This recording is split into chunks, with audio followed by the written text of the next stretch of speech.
Él se avergonzaba de su apariencia, de sus manos llenas de harina, del ruido de su viejo molino y hasta de su cuerpo. La humilló frente a su amante y la dejó sin un techo en donde vivir. Pero lo que jamás imaginó es que el mismo hombre que la dejó destruida sería testigo de cómo Dios la levantó de las cenizas a aquella mujer que pisotearon. Hoy te traigo una historia que cambiará tu vida, así que quédate hasta el final y no olvides suscribirte a nuestro canal. En el corazón de un pueblo donde las tradiciones se mantienen vivas, vivía Elena. Sus manos no conocían el descanso, pero sí conocían el milagro de transformar el trigo en consuelo. Su pequeña panadería artesanal llamada El Trigal era un lugar donde el tiempo parecía detenerse. El ruido constante de su vieja mesa de madera crujiendo bajo el peso de la masa y el calor del horno de piedra eran su único refugio. Elena no solo vendía pan, ella entregaba una parte de su alma en cada pieza que salía dorada y crujiente al amanecer. Sin embargo, para su esposo, Julián, aquel olor a pan recién horneado se había vuelto una carga insoportable. Julián trabajaba como gerente en una empresa de logística en una ciudad cercana, y con cada ascenso, su corazón se llenaba de una soberbia amarga.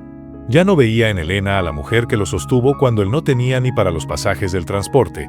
Ahora solo veía a una mujer con el cabello recogido bajo una red, un delantal manchado de harina y un persistente aroma a levadura que, según él, lo ponía en ridículo ante su nuevo círculo social.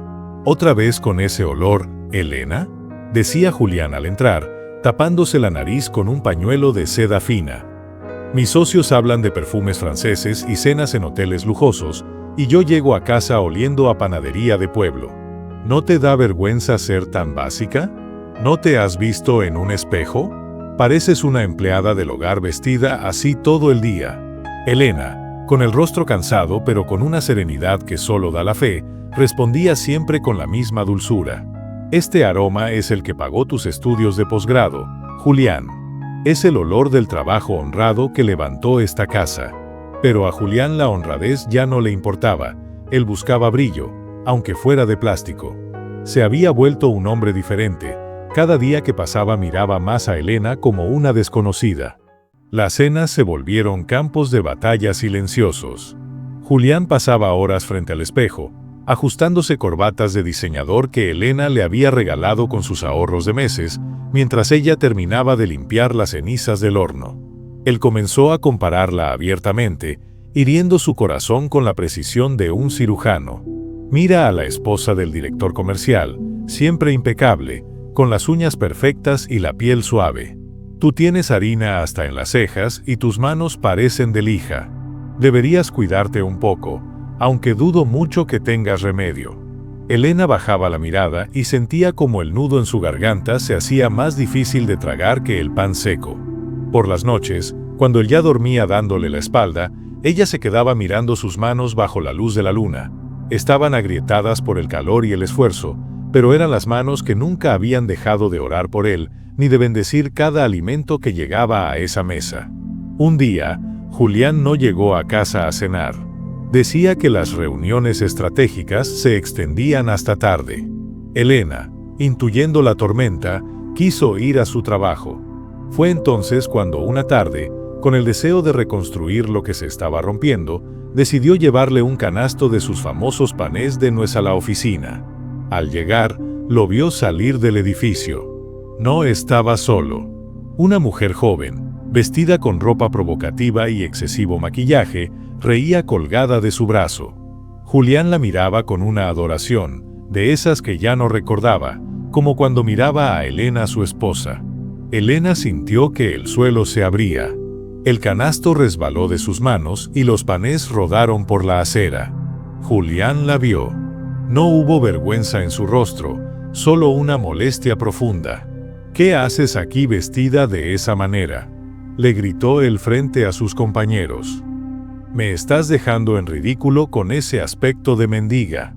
La amante miró a Elena de arriba abajo y soltó una carcajada burlona. ¿Esta es la famosa panadera? Realmente el olor a humo se siente desde aquí. Qué lástima, Julián, no me habías dicho que tu casa era un horno de caridad. Esa noche, Julián no llegó a pedir disculpas. Llegó con un abogado. La casa y el local están legalmente a mi nombre. Elena. Me voy con Patricia. Ella entiende mi mundo. Ella brilla conmigo. Tú te has quedado estancada en la harina y el humo. No quiero seguir viviendo una mentira. Tienes hasta mañana al mediodía para sacar tus trapos y largarte. Elena se quedó inmóvil. Te di mi juventud, Julián. Te di mi apoyo cuando nadie creía en ti. Construimos este horno piedra por piedra con mi padre. Me diste migajas, Elena. Ahora quiero el banquete completo. Llévate tus cosas y no me hagas llamar a la policía. Elena salió a la mañana siguiente con una maleta pequeña. Pero en sus manos llevaba algo que Julián consideró basura, un frasco de vidrio viejo que contenía su masa madre, una receta de más de 100 años que había pasado de generación en generación en su familia. «Llévate esa porquería maloliente», se burló él desde la puerta mientras Patricia reía a su lado. «Aquí voy a poner un bar de lujo, algo con clase. El pan es para los pobres». Elena caminó por la calle principal del pueblo. Algunos vecinos cerraban sus cortinas, otros susurraban, «Pobre Elena, la dejaron por una más joven». Se instaló en un cuartito alquilado en la zona más olvidada del pueblo, cerca de los rieles del tren. El techo tenía goteras y la única fuente de calor era una estufa de gas vieja y oxidada. Esa noche, el frío le calaba los huesos, pero el frío del alma era peor. Se arrodilló en el suelo de cemento y puso el frasco de masa madre sobre una caja de madera. «Señor», oró con lágrimas que le quemaban las mejillas, «me han quitado el horno, me han quitado la panadería y me han quitado el techo. Pero tú me diste estas manos y este legado. No permitas que la amargura las endurezca. Si este es mi desierto, haz que del brote agua de vida. Sostén mi fe, porque hoy no tengo nada más que a ti». A la mañana siguiente, Elena no permitió que la depresión la venciera. Usó sus últimos pocos billetes para comprar un saco de harina de buena calidad. Sin un horno profesional, comenzó a alimentar su masa madre con una devoción casi religiosa. Empezó a cocinar pequeños bollos artesanales en su vieja estufa, cuidando la temperatura con una precisión milagrosa. Salió a la calle con una canasta humilde. El primer día, nadie compró. La gente la miraba con lástima. El segundo día, un anciano que vendía periódicos recibió un pan de regalo. Al tercer día, ese mismo anciano regresó con 2 amigos. El anciano argumentó diciendo, «Ese pan que me diste sabía a gloria. No es como el pan de aire que venden en la plaza. Este tiene algo diferente y un sabor único». Pronto, el rumor comenzó a extenderse como pólvora. La mujer que Julián humilló está haciendo el pan más exquisito de la región en un cuartito cerca del tren. La gente empezó a hacer filas desde las 5 de la mañana frente a su puerta. No era solo el pan, era la paz que Elena transmitía. Ella escuchaba los problemas de sus clientes, oraba por ellos en silencio mientras les entregaba el pedido. El pequeño cuarto comenzó a oler a victoria.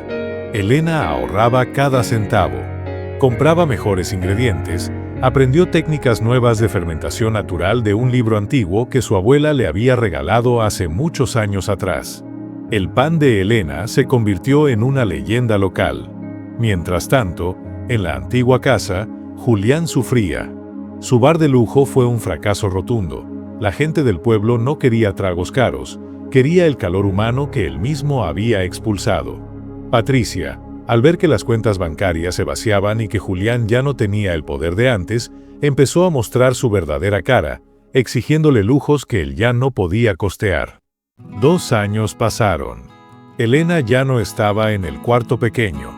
Con el apoyo de un préstamo bancario, abrió su nueva panadería llamada La Esperanza. Era un local amplio, con un horno de leña moderno pero que respetaba la tradición. El éxito fue tan grande que restaurantes de la capital empezaron a pedir sus productos. Elena fue invitada a programas de radio y televisión. En todas sus entrevistas, siempre decía lo mismo: el ingrediente secreto no es la harina, es la fe que sobrevive al fuego. Ya no era la mujer humillada, era una empresaria respetada, una líder en su comunidad que daba empleo a otras mujeres víctimas de abandono. Su piel, aunque marcada por el trabajo, brillaba con una luz que ninguna crema costosa podría igualar. Sus manos seguían blancas de harina, pero ahora esas manos firmaban cheques para becas escolares y donaciones a la iglesia. Un día, mientras Elena supervisaba la producción de una orden especial de pan de masa madre para una cadena nacional, la puerta del local se abrió.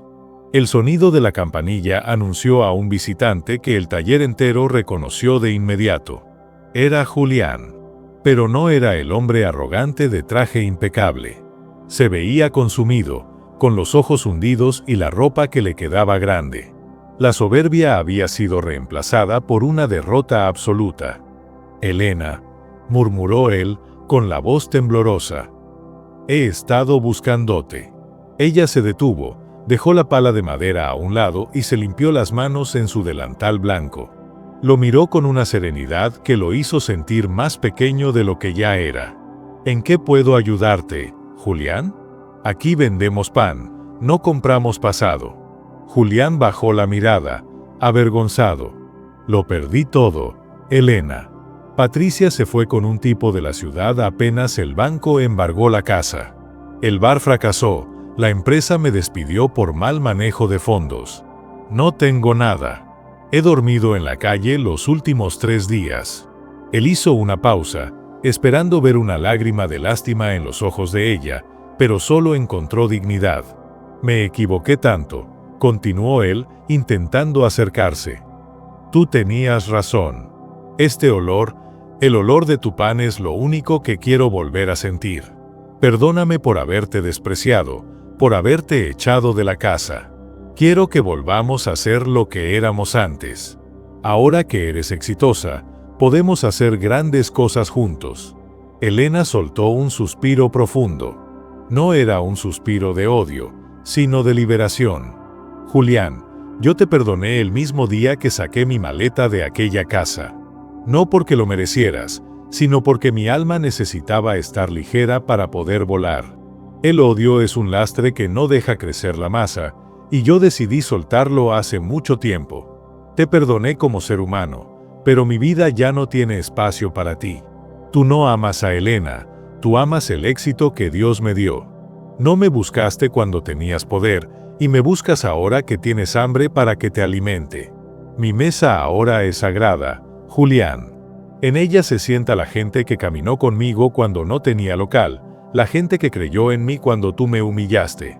Pero soy tu esposo», exclamó él desesperado. «Fuiste el hombre que juró protegerme y terminó echándome a la calle. Dios me movió de ese lugar para salvarme de tu oscuridad. Aquí tienes un canasto con pan y un poco de dinero para que busques algo que comer por hoy.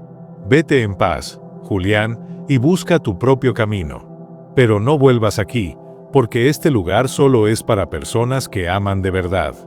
Julián tomó el canasto con las manos temblando. Vio a las otras empleadas mirarlo con firmeza, mujeres que, como Elena, habían aprendido a ponerse de pie. Salió del local y vio el letrero de la panadería brillando bajo el sol. Había perdido a la joya más valiosa de su vida por perseguir un espejismo de vanidad. Elena regresó a su trabajo. Tomó un pedazo de masa, la sintió viva entre sus dedos y elevó una oración de gratitud. La mujer que salió con un frasco de vidrio viejo bajo el brazo, hoy tenía una panadería exitosa. No por su propia fuerza, sino porque dejó que Dios fuera el arquitecto de su destino. Familia, nunca permitas que el desprecio de alguien defina tu futuro. Si hoy te sientes abandonado, si te han dicho que no vales nada, recuerda que la masa necesita ser golpeada y dejada en la oscuridad para poder crecer. No temas al fuego de la prueba, porque es ahí donde Dios hornea tu mejor versión. Si esta historia ha tocado las fibras de tu alma, entonces dale me gusta, compártela con alguien que esté pasando por un momento de injusticia y suscríbete para que no te pierdas estas reflexiones de vida. Recuerda, Dios no te quita nada sin la intención de darte algo mucho mejor. Y por último, no olvides darle clic a las historias que están en tu pantalla. No te las puedes perder. Nos vemos en el próximo video.